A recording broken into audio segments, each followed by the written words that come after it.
Well, Auburn baseball fans, we got swept. Let's get in here and talk about it. You are now listening to the War Report Podcast Network.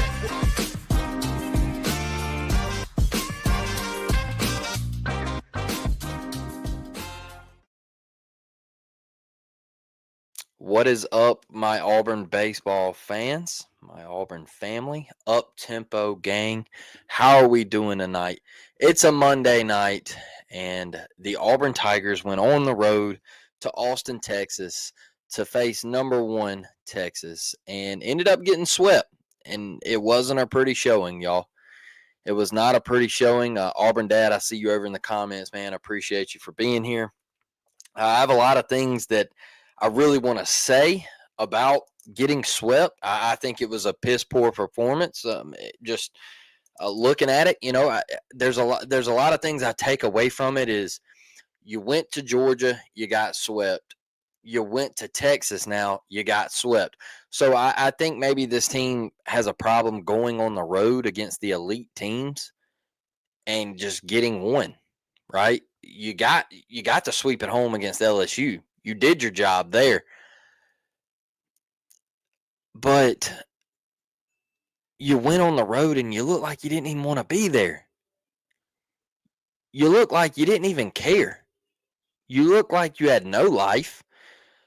Sammy D gave you all he possibly could Thursday night. I mean, he laid it he laid it on the line for you.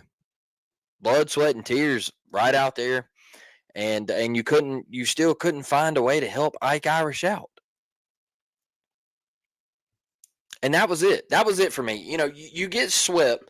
You get swept, and Thursday night was your best opportunity to win, y'all. Thursday night was the night you had to get them because you had Sammy D on the bump. And boy, Ike Irish showed up, right? But the big thing was you had Sammy D on the bump, and you knew he was going to give you that fighting chance. You knew he was going to keep you in the game, right? You knew Sammy D was going to show up, and he was going to give us one of those gems, man. And he did. I can't say enough about this guy. I'll take the Stanfield Sammy D trade every day out of the year, 24/7, 365, right? Sammy D went 5 2/3, gave up 6 hits, 2 earned runs, 6 Ks, man. Can't even put it into words how phenomenal Samuel Dutton has been to this team. Just something that we didn't have last year, right? And we've struggled the past few years of finding that Friday guy, or in this case, Thursday guy, right? And yeah, we'll talk all about Ike Irishaw. Just what a phenom! I made that tweet the other day. It went viral, and he goes absolutely crazy in Austin, Texas. The only guy to show up for the Auburn offense. Oh boy, it was just frustrating. It was frustrating. You lose game 2, 8-3. Auburn left 10 people on base, y'all. Left 10 people on base. You can't do that. I told you the other night when we were playing Jack State in the midweek, I said if you go to Austin, Texas and score 4 runs, you're going to get clapped. You are going to get swept. And lo and behold, you go out there on a Thursday night in game 1 and have a phenomenal performance from your pitching staff, and you score 2 runs. 2 runs. And you lose 3-2. 4 runs would have won you the game. And you lose 3-2 to the number 1 team in the country on the road. That's tough, y'all. That is tough. At that point, I didn't want to come out and say it, and I wouldn't say it, but I felt like we were going to get swept after that 3-2 loss. I felt like we were getting swept, and there wasn't much we could do about it. I did not think the offense would pick up, and I just kind of felt like if we lost game 2, we were for sure getting swept because we didn't have a fighting chance in game 3.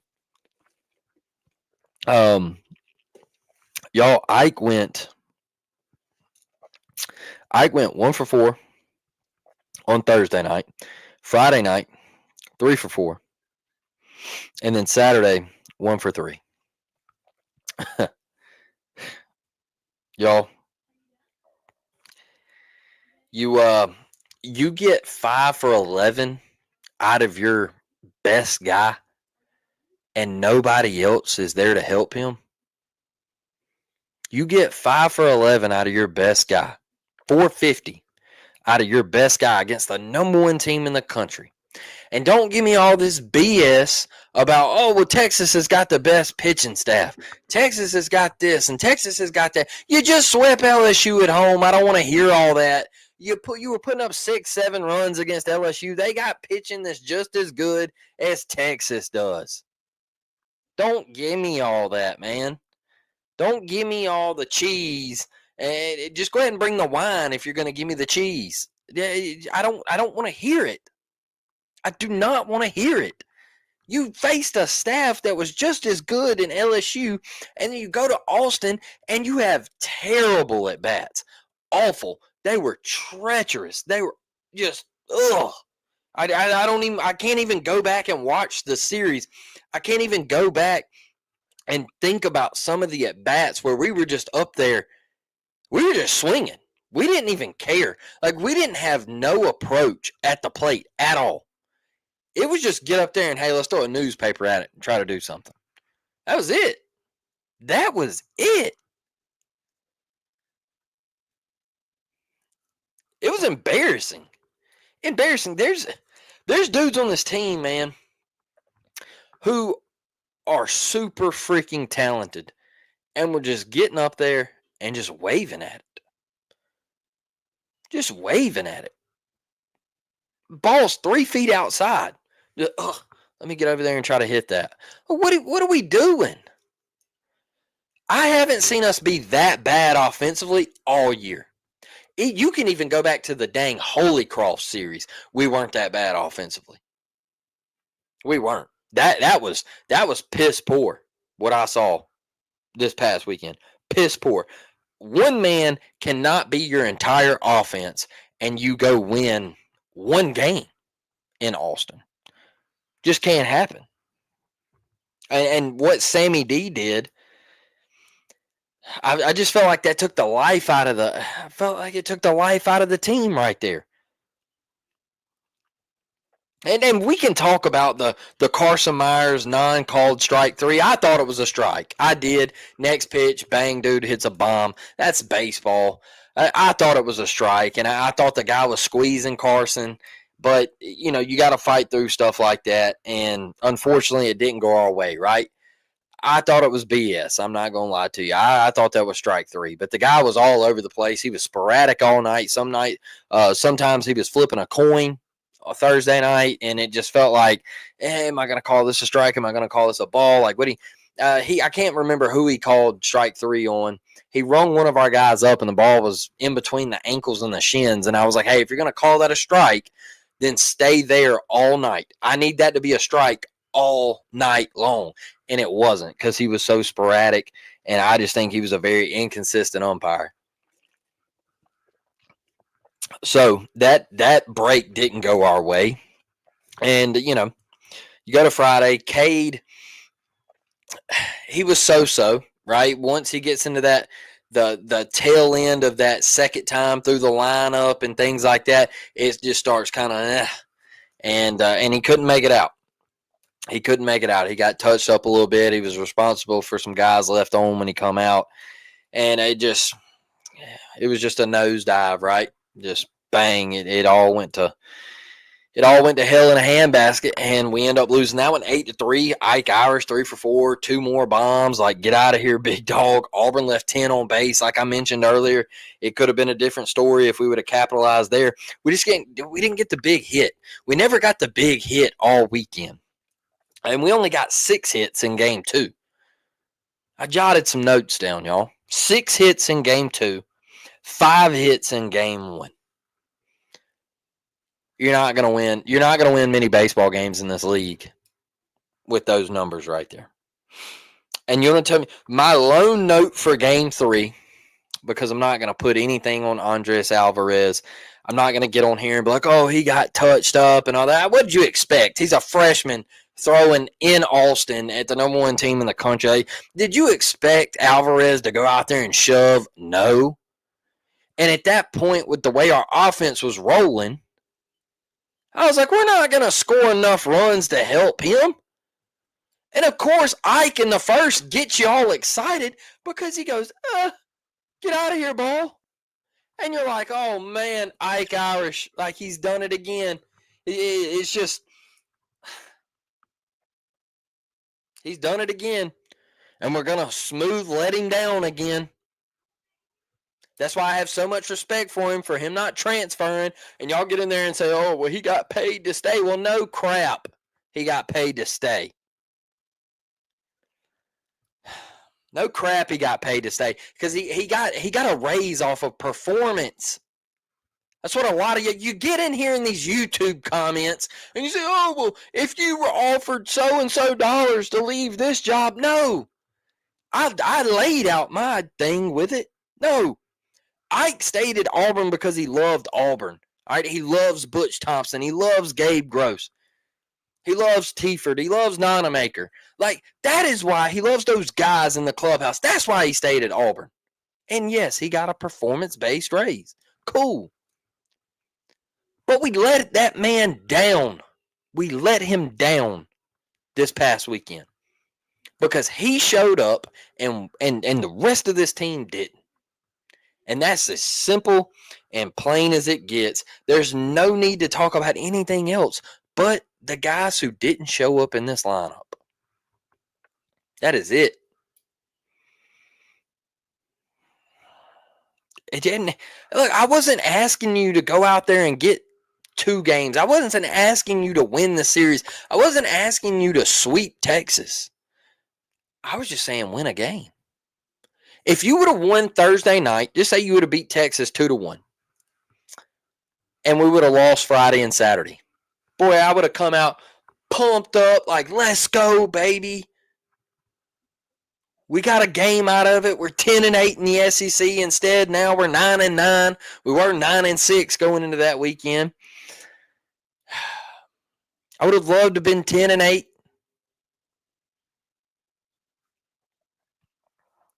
We were just wanting one. That was it. Just show up one time. And we didn't. And it mirrored the Georgia series exactly. Like, I mean, you put those 2 series up against each other, and the same Auburn team showed up to both series. Struggling with top competition on the road. Yeah, let me pull that one up. I just caught a glimpse of these comments.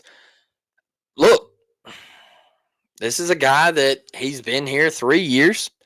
This is it for him at Auburn. He's a senior, and Cooper McMurray only had 1 hit all series. He had 1 hit all series. And I put a lot. I'm not going to say I put a lot on him for this happening. Like, I got to reword this. I put a lot on his shoulders with this lineup because he's a senior guy, right? He's a guy, like I said, he's been around. He's been through the struggles of losing. He's been through the highs of winning, right? He's hosted a regional at Auburn. And you can't come out flat like that. You can't. I don't care. We knew going in they were going to throw lefties at us. That's what everybody's going to do to Auburn because we have so many lefties in the lineup. But we didn't struggle with it last weekend against LSU. That's why when everybody was in my comments and they were like, well, no, I don't know. I don't. Because I've never seen it be that bad. I haven't. I don't care what y'all say in the comments. Those ABs and the approaches at the plate were terrible. They were worse than Georgia. Let me get over here to some of these comments because there wasn't a dang thing to write down about Game 3, like I said, but Ike Irish solo bomb in the first. That's the only note I wrote down. How y'all feel about that? That's the only note I wrote down. There wasn't nothing else to write down. What's up, Daniel? What's up, man? Appreciate you being here.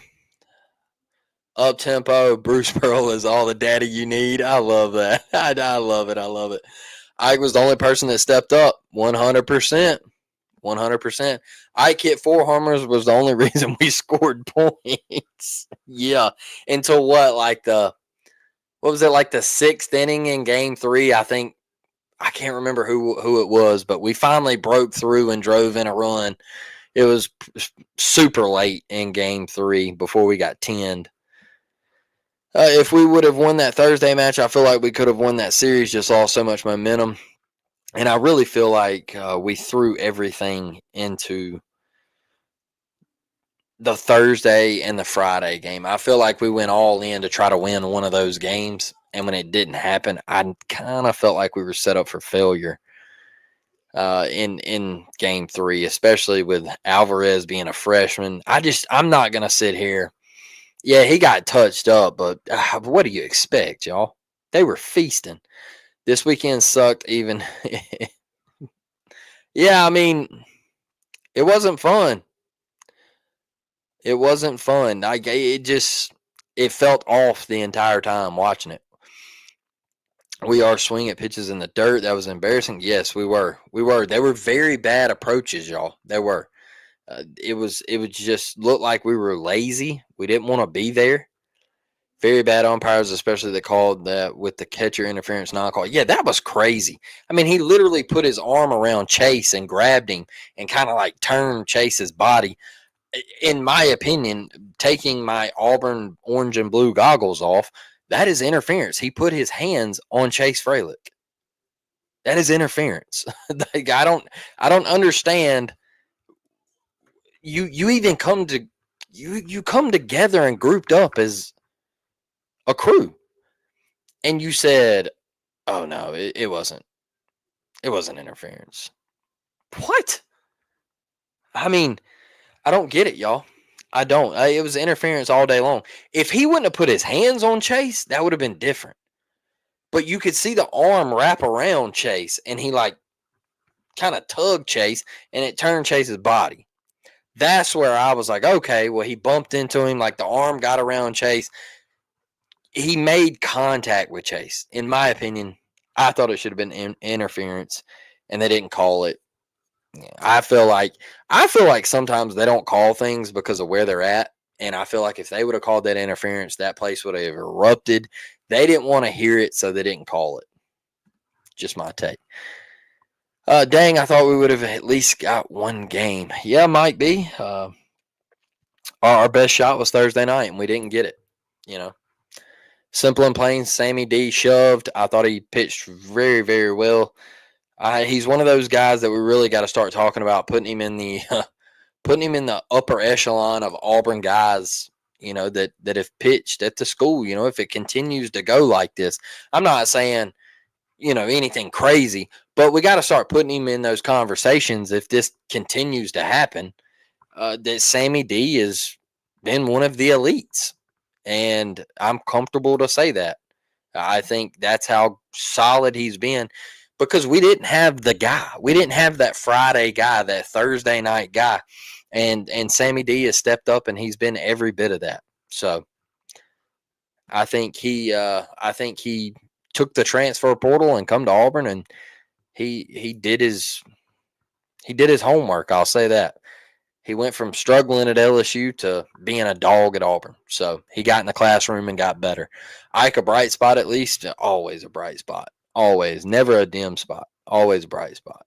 Looking forward to this next series. Hopefully we can bounce back with a sweep. Daniel, you bring me to my next talking point. And everybody was up in arms. They're like, oh, goodness, we're 9-9. We're not going to host. It's over. This team sucks. It's over. All right, it's not over. And I'm about to tell you why. It's not over.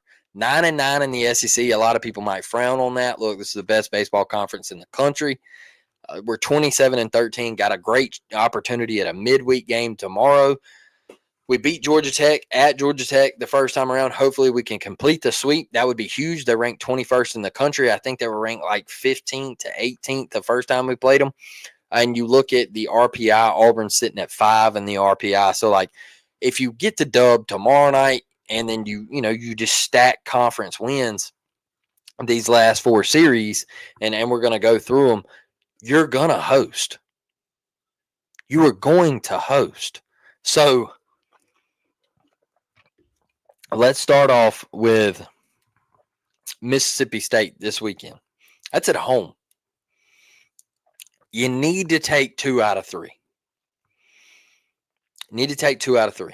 That'll put you at 11-10. All right. Let's just say you take 2 out of 3 against State. All right. Let's say you go to Tennessee. I feel like we can get a game there. Let's say you get a game at Tennessee. So you're 12-12. You're coming back home against South Carolina. Let's look at the,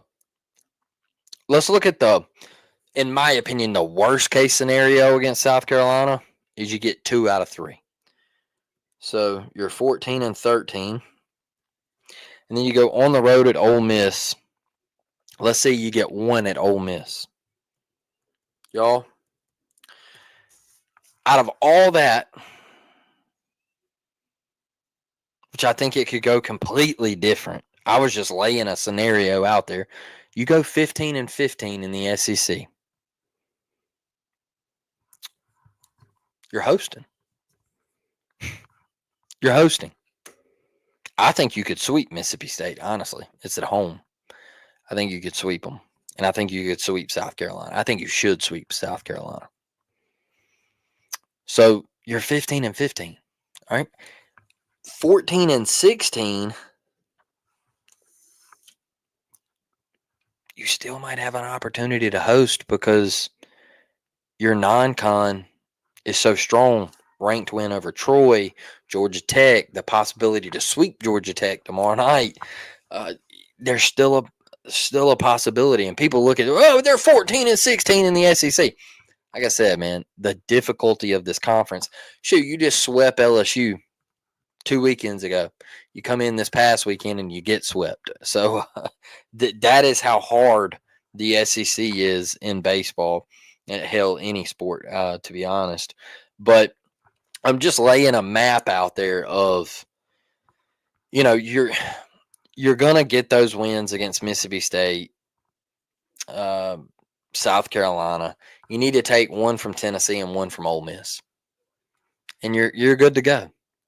Let's just say this. Let's say you take 2 out of 3 from Mississippi State. Let's say you take 1 out of 3 from Tennessee, 2 out of 3 from South Carolina, and let's say you get swept at Ole Miss or swept at Tennessee. You get 1 from Ole Miss. You're still in. You might not host, but you're still in. It would be hard for me to let you host if you got swept by Georgia, Texas, and Tennessee. I can't be seeing 3 sweeps. I don't need to see that and somebody hosting, but you're still in. And then you got the SEC tournament. If you go win a game there, that's going to boost your resume. If you win 2 games there, that's going to boost it even more. So let's chill out before we hit the panic button. Everybody's like, oh, we're not going to the postseason. That's crazy talk. That is crazy talk. This team is going to be okay. Now, I think when you look at the expectations of this team, I said coming into the season that being a 2 seed in a regional somewhere and having to travel and getting to the championship of that regional and falling a bit short, those were my expectations. Now, if you host and you get to a super regional, in my opinion, this team is exceeding expectations, and just get on the carpet ride and let's see where she goes, right? And if you get to Omaha, I think, shoot, you've went above and beyond, a place where I never thought you would go. Just talking this year, coming into the season, you got to think about how young Auburn is too. Like, there's freshmen all over the field and sophomores and things like that. Like guys that have played very little college baseball, and you're 9-9 in the SEC. You're doing this damage with young cats, and so that's why my expectations were a little lower. But the opportunity to host and be a top 16 seed.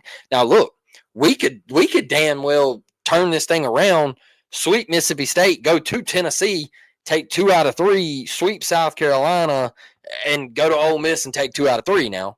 And then, hell, you're a top 8 national seed. We could play that card. So it's not over. It's not. There's a whole lot to play for.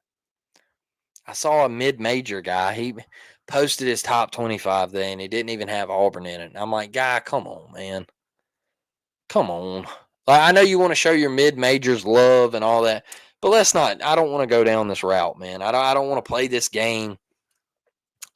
Auburn's a top 25 team. And yes, they got swept. But Texas was just making a statement. They got one of the best coaches in the country. They got one of the best rosters in the country. Yeah, they made a statement. And we didn't capitalize on the opportunities that we had. And that's what happens. That's the way the ball bounces in baseball. Like I said, it's a weird game, weird sport. Things happen. Sometimes it don't go your way. But I tell you this Auburn team's good. They're going to bounce back. Huge series this weekend against Mississippi State. I hope and pray that I can get up there. I'm trying my hardest to find a way to get up there this weekend and try to cover at least one game and be there and maybe sit up on War Eagle Wall or something like that and take it all in, man. But this team's special. Thank y'all for joining me tonight. Auburn baseball is alive. We're going to be okay. There's 4 huge series that are wrapping this thing up to the end of the conference season. That's right, folks. We only got 12 games left in conference play of SEC baseball. So it is flown by. We're coming down the straightaway. We're getting ready to go into turns 3 and 4. And we're looking right at the postseason, man. So thank y'all. Enjoyed it. War Damn Eagle. I'll catch y'all on the next one. I'm out.